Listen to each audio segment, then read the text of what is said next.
അപ്പോൾ ഇന്ന് ഞാനിവിടെ ചമ്മന്തി കറിയുടെ കൂട്ടൊന്ന് കാണിക്കാം. നിങ്ങൾ ചിലർക്കൊക്കെ അറിയാമായിരിക്കും, അറിയാത്തവർക്ക് വേണ്ടിയിട്ടാണ്. അപ്പോൾ ഞാനിവിടെ ഒരു മിക്സിയുടെ ജാറിലോട്ട് ആവശ്യത്തിന് തേങ്ങ എടുത്തിട്ടുണ്ട്. അതിലോട്ട് ഒരു സവാളയുടെ പകുതി ഇട്ട് കൊടുക്കുകയാണ്. പിന്നെ അതിലോട്ട് ഒരല്ലി വെളുത്തുള്ളി ഇട്ട് കൊടുക്കുകയാണ്. ഒരല്ലിയാണ് ഇടുന്നത്, അതിൽ കൂടരുത്. എന്നാൽ വെളുത്തുള്ളിയുടെ ടേസ്റ്റ് മുമ്പോട്ട് നിൽക്കും. ഒരല്ലി ഇട്ട് കൊടുക്കാവൂ.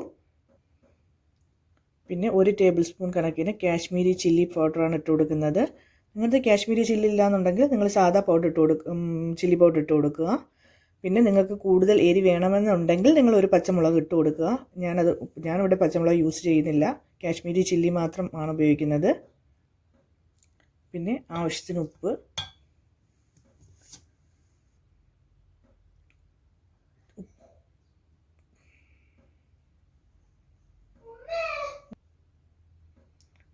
പിന്നെ ചമ്മന്തിക്കറി അരയാൻ ആവശ്യത്തിനുള്ള വെള്ളം,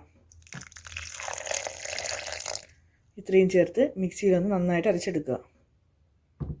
അപ്പോൾ നമ്മളിത് മിക്സിയിൽ നന്നായിട്ട് അരച്ചെടുത്തിട്ടുണ്ട്. നമുക്കിതിനെ ഇനിയൊന്ന് താളിച്ചെടുക്കാം.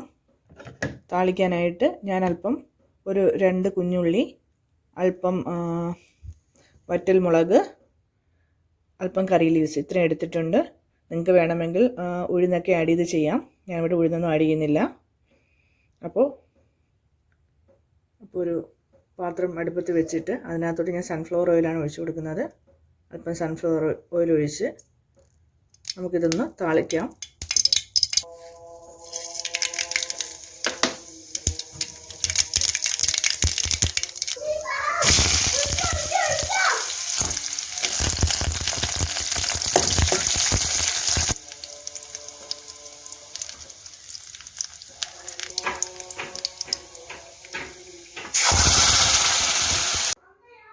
അപ്പോൾ ദോശയുടെ കൂടെയും അപ്പത്തിൻ്റെ കൂടെയൊക്കെ കഴിക്കാൻ പറ്റിയ നല്ലൊരു ചമ്മന്തിക്കറിയാണ്. എല്ലാവരും ട്രൈ ചെയ്ത് നോക്കുക. നിങ്ങളുടെ അഭിപ്രായങ്ങൾ കമൻറ്റ് ബോക്സിൽ അറിയിക്കുക. അപ്പോൾ താങ്ക്സ് ഫോർ വാച്ചിങ്.